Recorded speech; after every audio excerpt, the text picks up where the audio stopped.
of us may pinagdadaanan. Alam ko, most of us merong mabigat na dinaramdam. But today, I want you to know, your God, your God, your loving God is fighting for you. He is. I want you to go around, remind every person that you will meet. Tell that person, kung kapamilya mo, yakapin mo ng mahigpit. Pag ngayon mo lang siya nakita, hindi kayo close, kahit fist bump na lang.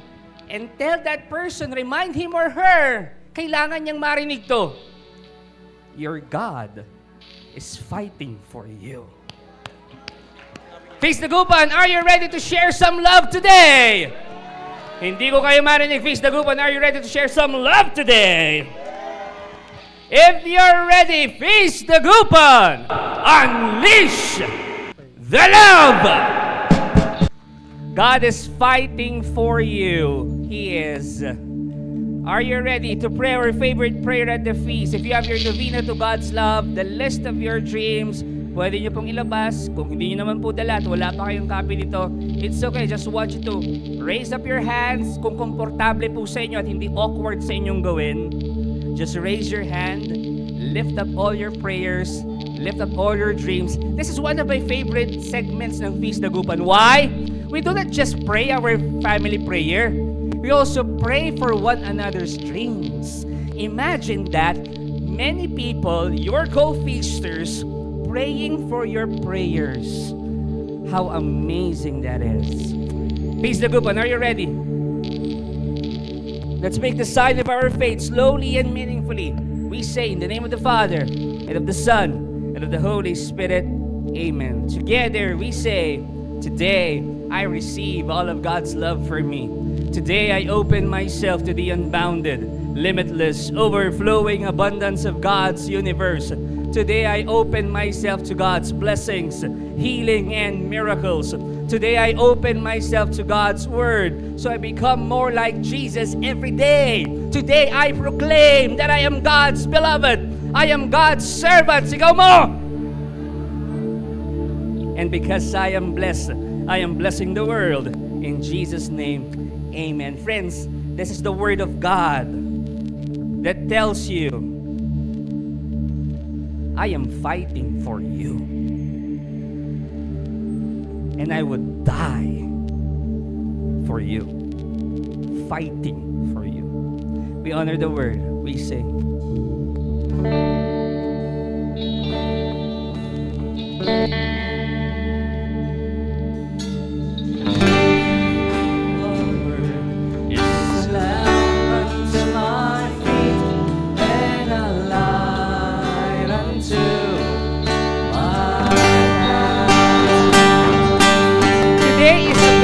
Special feast session, okay? We will ipapark muna natin yung series natin. We will not discuss the series, how did we get here, or how did we get here. But today we will have our Lenten recollection. And I want to share with you this verse from Isaiah. Please read it with me. Paki-flash. Sabay-sabay natin basahin. Habang binabasa natin, I want you to really absorb every word na babasahin ninyo. From Isaiah 43:19 it says, for I am about to do something new. Sabihin nyo, something new. See, I have already begun. Do you not see it? I will make a pathway through the wilderness. I will create rivers in the dry wasteland. Sabihin mo nga sa katabi mo, God is creating or doing something new to your life. He is. Papasok na po tayo sa mga pinakamahalagang araw ng ating pagkakristyano. Papasok na tayo ng Holy Week. A lot can happen in 7 days. A lot can change in just 1 week. And from this day forward up to Easter Sunday, I want you to be in a reflective mode that this week, Jesus changed the world. This is the week, mga kapatid, that Jesus changed the world. Ang ibig sabihin ng holy sa Greek ay hagios. Sabihin nyo nga hagios. Hagios means to separate, to set apart. So this Sunday up to Sunday next week, this week is holy because this week is set apart. This week is separated from the other week. This week is unique. Why? Ask me why. This is the week wherein God express His greatest love sa ating lahat. Ito yun eh. Ito yun. Yung linggong ito. Yung week na ito. Ito yung binago niya ang lahat. Ito yung niligtas niya tayo. How did Jesus did that? The way of the cross.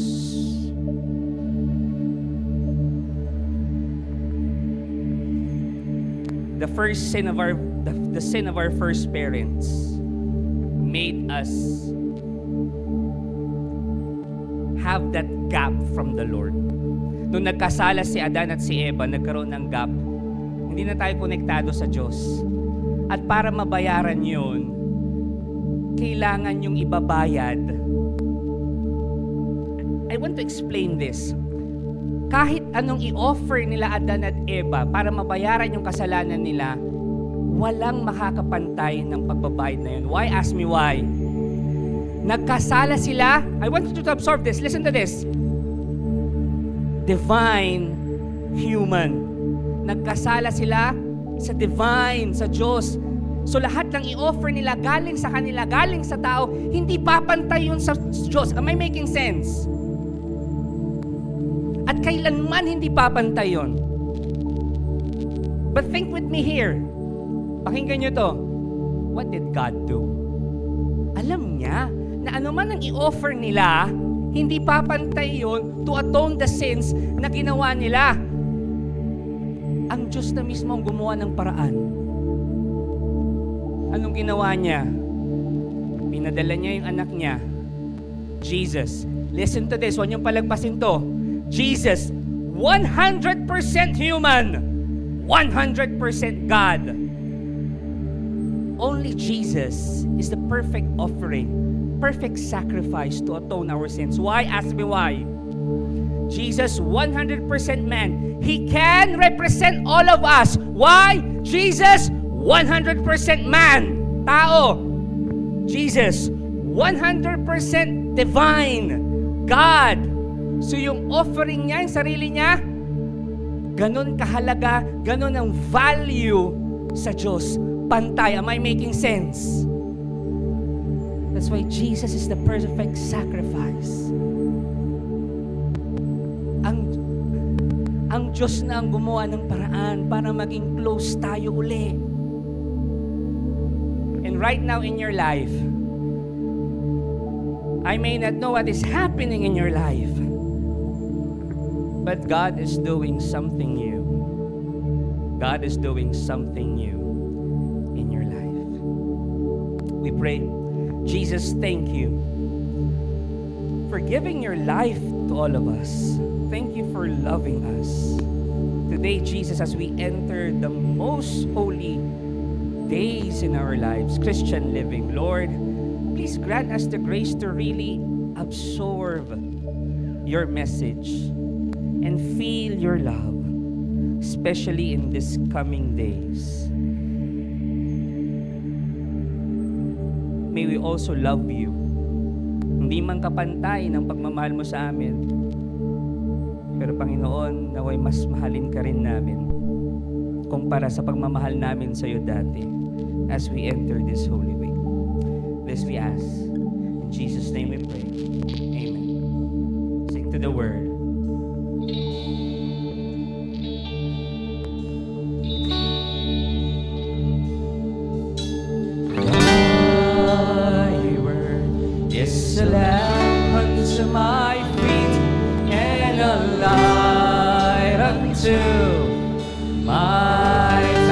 give the Lord a big, big hand. Love Him today. Please be seated, everybody. At habang papaupo ka, sabihin mo sa katabi mo, ang Diyos gumagawa ng bago sa buhay mo. I would like to show you a photo.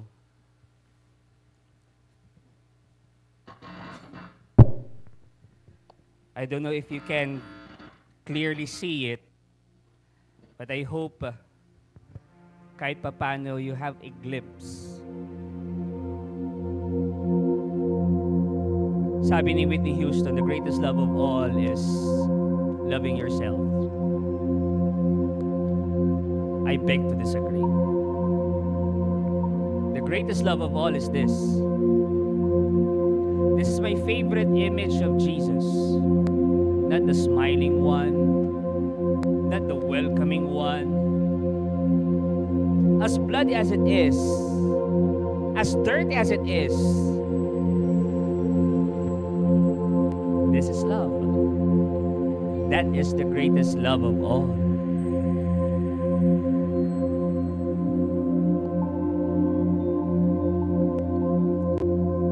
Paano kung ang problema pala ay hindi yung walang nagmamahal sa'yo? Paano kung ang problema pala ay may nagmamahal sa'yo ng sobra pero hindi mo tinatanggap?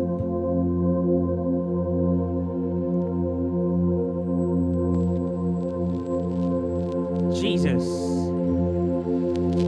loves you so much. When a person tells you, I love you, hindi ka maniniwala. Di ba ang gusto natin? Patunayan mo nga. Gawin mo sa gawa. Kasi hindi tayo naniniwala sa salita lang. Jesus, hindi niya sinabi ang salita. Kasi alam niya, bakit niya ginawa yan? Kasi alam niya, hindi ka maniniwala. Pag sinabi niyang mahal ka niya, I need to show it. Listen to this. This is the context. He is God. He is God. Hindi niya na pwedeng, hindi niya na kailangang pagdaanan yan. I want you to absorb that so that you can appreciate what He did in this holy week, in these holy days. He is God. In one snap, yung mga nagmurat, bumatok sa Kanya, yung mga nag-skirt sa Kanya, in one snap, isang pitik lang, patay na lahat eh. Na-imagine niyo yun? Yung bawat bugbog, yung bawat talsik ng laman, talsik ng dugo, yung bawat pagmak sa Kanya. Again, pwede naman yan hindi pagdaanan yon. Take note, He is God. But why did He choose to go through all of this the way of the cross? Simple lang. Mahal ka niya. Kahit sino ka pa. Nagsisimba ka o hindi. Nagdadasal ka ng rosaryo o hindi. Mabait kang tao o hindi ka ganun kabait. He died for you. To tell you, to show you, I love you. That's the greatest love of all. Tingin mo ngayon walang nagmamahal sa'yo. Baka hindi yun ang problema. Baka ang problema, hanggang ngayon, hindi mo pa rin matanggap na may nagmamahal sa'yo at namatay para sa'yo. And today, in the next few days, I want you to reflect on that. That the greatest love of all is not loving yourself. The greatest love of all is Jesus hanging, dying on the cross for you. For you. Maging sino ka pa. Sabi nga nung kanta, and He is singing this song sa'yo, and I will give anything I own, give up my life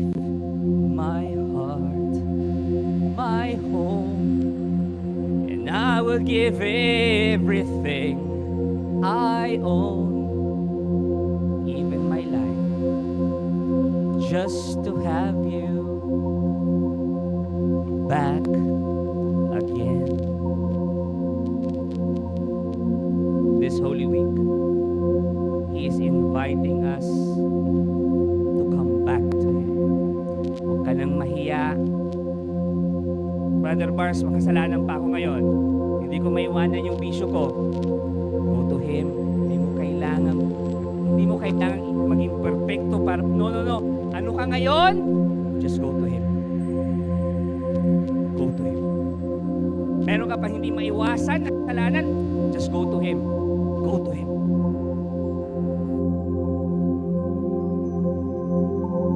Be with Him this Holy Week and experience God's great love. Please close your eyes and I want you to put your right hand over your left chest and say this prayer after me. Jesus, thank you. Thank you for dying for me. Thank you for loving me. Jesus, sorry for all my sins. Grant me the grace to live a life pleasing to you. Jesus, whenever I fall down, help me get up. Jesus, I am not perfect, but your love is perfect. Today, Jesus, I will follow you. I will obey you. I will love you. In Jesus' name we pray. Amen. As one Feast Dagupan family, let's sing this song as we declare Jesus' love for us. We worship the Lord today. Thank you for watching. Be sure to subscribe to this YouTube channel para wala kayong ma-miss na video at live stream. Please also share this video to your loved ones, families, and friends. And do not forget that you can join us here live sa Feast Dagupan. God bless you all more. Mama Mary loves you.